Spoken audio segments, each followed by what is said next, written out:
اعوذ باللہ السمیع العلیم من الشیطان الرجیم بسم اللہ الرحمن الرحیم وبہ نستعین انہ خیر ناصر و معین وصلی اللہ علی سیدنا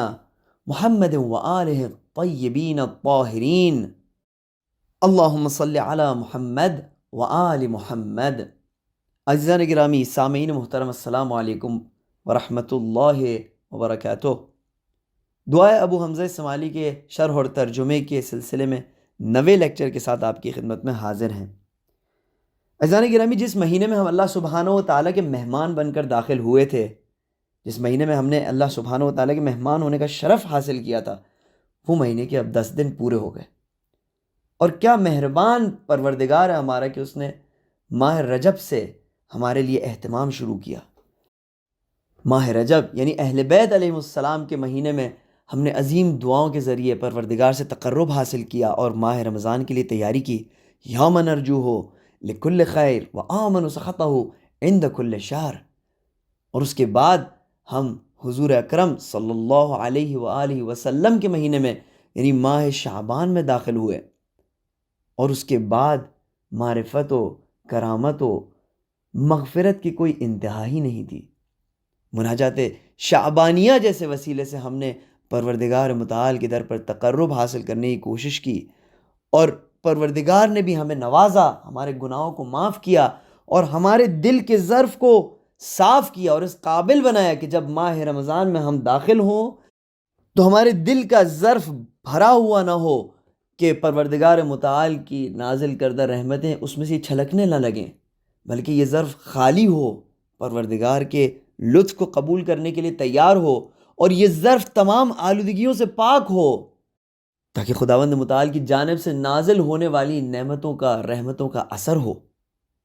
عزیزان گرامی، اس دعوت کی خاص بات یہ ہے کہ پروردگار متعال نے ہمیں کوئی زحمت بھی نہیں دی، ہمیں نہیں کہا کہ خاص جگہ پر آؤ، خاص مکان پر آؤ، بلکہ ہمارے گھروں میں ہی دعوت کا انتظام کیا، اہتمام کیا۔ فرشتوں کو اس بات کی ڈیوٹی دی کہ ہمارے گھر میں وہ بہترین پروردگار متعال کی رحمتوں کو لے کر نازل ہوں اور ہمیں ان رحمتوں سے نوازیں، ہمارے دلوں کو پاک کریں اور پروردگار کے عبودیت کے منزلوں میں ہمیں آگے لے جائیں۔ ہاں عزیزان محترم، کتنا رحیم اور کریم ہے یہ رب، ہم واقعاً اس بات کو نہیں سمجھ سکتے کہ اس حقیر بندے کے لیے جو اس رب کریم کو کچھ بھی دینے کے قابل نہیں ہے، اتنا سارا اہتمام،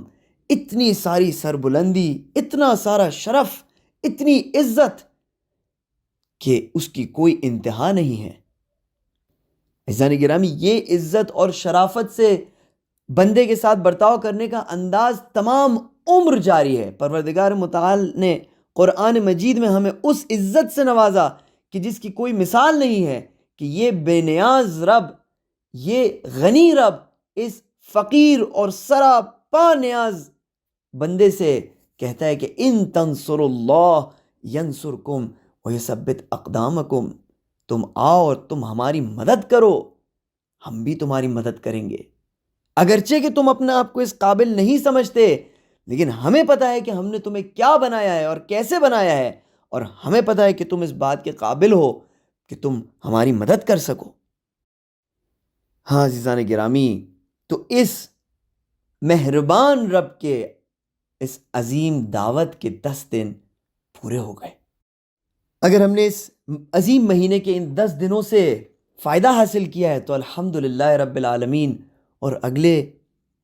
چند دن جو اس کے باقی ہیں ان کے لیے بھی انشاءاللہ ہم تیار ہوں گے اور ان سے بھی بہترین فائدہ حاصل کریں گے۔ لیکن اگر آپ نے میرے جیسا اس عظیم مہینے کے 10 دن اپنے ہاتھ سے گنوا دیے ہیں تو ہرگز پروردگار متعال کے رحمت سے مایوس نہ ہوئیے گا، ہرگز۔ اور ان باقی دنوں میں بہترین محنتیں کریں، پروردگار کی رضا اور خوشنودی حاصل کرنے کے لیے بہترین جد و جہد کریں، اور ہرگز مایوسی کو اپنے دل میں راہ نہ دیں، کیونکہ ہمارا پروردگار وہ رحیم ہے کہ جس کو معاف کرنے میں ایک پل نہیں لگتا۔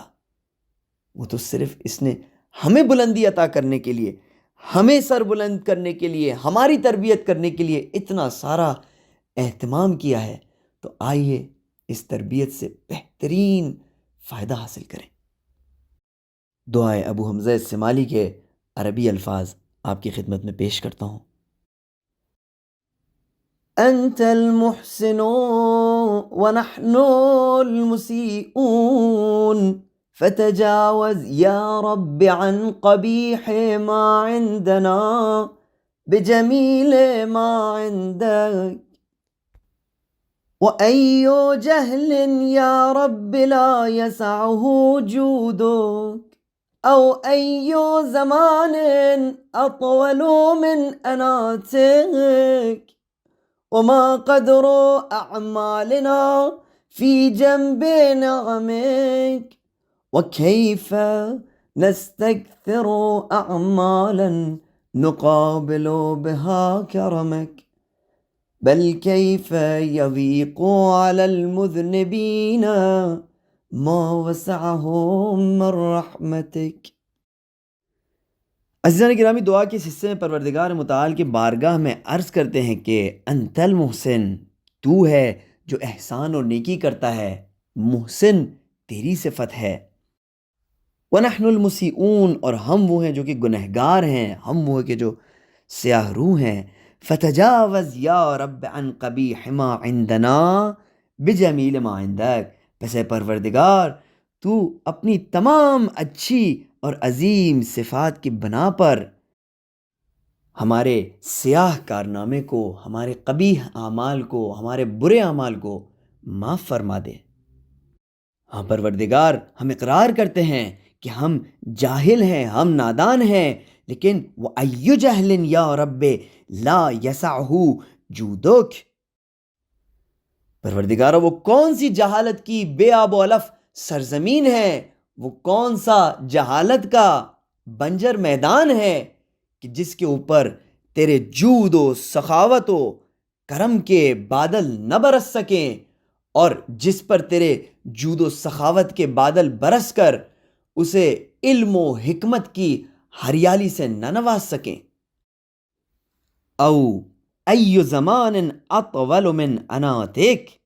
اے میرے معبود وہ کون سا زمانہ ہے جو تیرے صبر اور حوصلے سے طولانی تر ہے، یعنی اے میرے معبود وہ کون سی ایسی چیز ہے کہ جس کی دوام اور پائیداری تیرے مہلت دینے اور صبر کرنے سے زیادہ ہو۔ یعنی اے میرے معبود یہ بات درست ہے کہ جو میری برائیاں ہیں اور میری بری عادتیں ہیں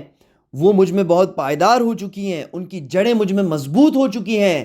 لیکن پروردگارہ ان کی مضبوطی، ان کی پائیداری کیا تیرے صبر و حوصلے اور مہلت کی پائیداری سے زیادہ ہے؟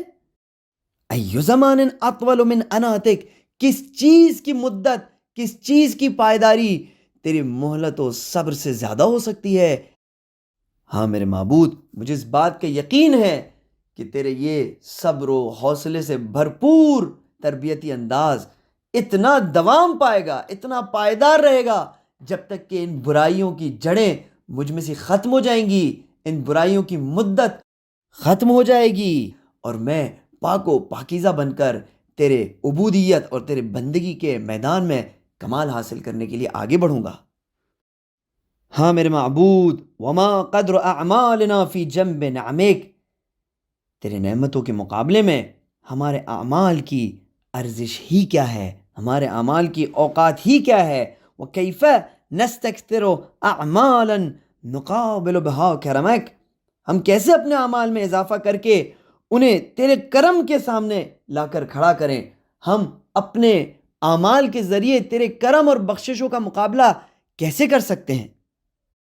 عزیزان گرامی، اگرچہ کہ حج و نماز و روزہ، زیارت اور مختلف خداوند متعال کی جو ہم عبادتیں انجام دیتے ہیں، ہمارے اعمال یہ ہم پر فرض ہیں، ہم خداوند متعال کے بندے ہیں، انہیں انجام دینا ہماری ڈیوٹی ہے، لیکن یہ کہ ہم ان کے اوپر بھروسہ کرنے لگیں اور انہیں خداوند متعال کے نعمتوں کے مقابلے میں کوئی حیثیت دینے لگیں، ہرگز ایسا نہیں ہو سکتا۔ یہ ہے اہل بیت علیہ السلام کی درس تربیت کہ عبادت عروج پر، اعمال عروج پر، لیکن ان کے اوپر بھروسہ اور ان کو حیثیت دینا ہرگز ممکن نہیں ہے۔ ہمیشہ انسان اپنے آپ کو خداوند متعال کے بارگاہ میں گنہگار تصور کرتا ہے، اور حقیقت میں بھی ایسا ہے کہ ہم فقیر ہیں، ہمارا سراسر وجود فقر سے بھرا ہوا ہے. ہم اگر ایک بھی غفلت کرتے ہیں یا ہمارا ایک پل بھی اگر خداوند متعال کی نافرمانی میں گزرتا ہے یا اس کی عبادت میں نہیں گزرتا تو یہ بدترین گناہ ہے کہ ایک احسان مند جو کہ سراپا کسی کے احسان کا مقروض ہے اور وہ اگر احسان فراموش ہو جاتا ہے حتیٰ ایک لمحے کے لیے تو اس سے بدتر اور کوئی صورتحال نہیں ہو سکتی. اور ہمارے تو دنوں دن بلکہ مہینے کے مہینے غفلتوں میں گزر جاتے ہیں تو ہم کیسے اپنے اعمال پر بھروسہ کریں؟ پھر عرض کرتے ہیں کہ بل کیف یضیق علی المذنبین ما وسعہم من رحمتک، پروردگارا اور یہ کیسے ممکن ہے کہ تیری بے انتہا رحمتوں اور محبتوں میں ہم جیسے گنہگاروں اور سیاہ رو بندوں کے لیے کوئی گنجائش نہ رہے. ہرگز ہرگز تیری نعمتیں وسیع ہیں، تیری رحمتیں وسیع ہیں اور تیری نعمتوں کی وسعت بے انتہا ہے، اور ہم جیسے گنہگار اور نادان بندے ہمیشہ تیری رحمتوں اور محبتوں کے امید میں رہیں گے. یا واسع المغفرہ یا باسط الیدین بالرحمہ فوعزتک یا سیدی لو نہرتنی ما برحت من بابک ولا كففت عن تملقك لمن تغى إلي من المعرفة بجودك وكرمك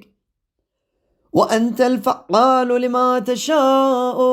تعذب من تشاء بما تشاء كيف تشاء وترحم من تشاء بما تشاء كيف تشاء لا يسأل عن فعلك ولا تنازع في ملكك ولا تشارك في أمرك ولا تضاد في حكمك ولا يعترض عليك أحد في تدبيرك لك الخلق والأمر تبارک اللہ رب العالمین. عزیزان گرامی، دعا کے اس حصے میں ایک بہت ہی خوبصورت انداز میں ایک خاص تصور کی منظر کشی کی گئی ہے، اور وہ یہ ہے کہ بندہ خداوند متعال سے گفتگو کے دوران اپنے آپ کو تصور کرتا ہے کہ جیسے ایک بھکاری ہے، ایک گدھا ہے، ایک کاسہ بدست ہے اور کسی کریم کے دروازے پر بیٹھا ہوا ہے، اور وہ اس دروازے کو کھٹکھٹاتا ہے، وہ صاحب خانہ کو صدا دیتا ہے اور اپنی مدد کے لیے اسے پکارتا ہے، لیکن اسے مدد حاصل نہیں ہوتی، بلکہ وہ الٹا اس دروازے سے دھتکار دیا جاتا ہے، یعنی اسے گیٹ آؤٹ کہہ دیا جاتا ہے. اب بندہ اس تصور کے ساتھ پروردگار متعال سے گفتگو کرتا ہے کہ اے پروردگار، اگر تو نے مجھے اپنے در سے دھتکار دیا، اگر تو نے اپنے فرشتوں سے کہا کہ اس بندے کو یہاں سے ہٹا دو، تو اس صورت میں میرا کیا رد عمل ہوگا اور میں تجھ سے کس طرح بات کروں گا. عزیزان گرامی، ہمارے پاس اتنا وقت نہیں بچا کہ ہم دعا کے اس مرحلے کے شرح اور ترجمے کا حق ادا کر سکیں، اسی لیے ہم اس لیکچر کو یہاں پر تمام کرتے ہیں اور انشاءاللہ اگلے سیشن میں اس مرحلے پر تفصیلی گفتگو کریں گے، اس امید کے ساتھ کہ پروردگار متعال ہر لمحہ ہر پل ہماری توفیقات میں اضافہ کرتا رہے اور ہمیں اہل بیت علیہ السلام کے ہدایت کے خالص چشمے سے، وہ چشمہ جو ہمیں حریت بخشتا ہے، وہ چشمہ جو ہمیں آزادی بخشتا ہے، وہ معنویت اور ہدایت کا چشمہ جس کی وجہ سے ہمیں کسی بھی فکر کی، کسی بھی شخص کی، کسی بھی پارٹی کی، کسی بھی قسم کی دنیاوی چیز کی غلامی حاصل نہیں ہوتی، بلکہ وہ محض ہمیں آزادی عطا فرماتا ہے. ہم انشاءاللہ اس چشمے سے مزید سیراب ہو سکیں. صلی اللہ علی سیدنا محمد و آلہ الطیبین الطاہرین. والسلام علیکم ورحمۃ اللہ وبرکاتہ.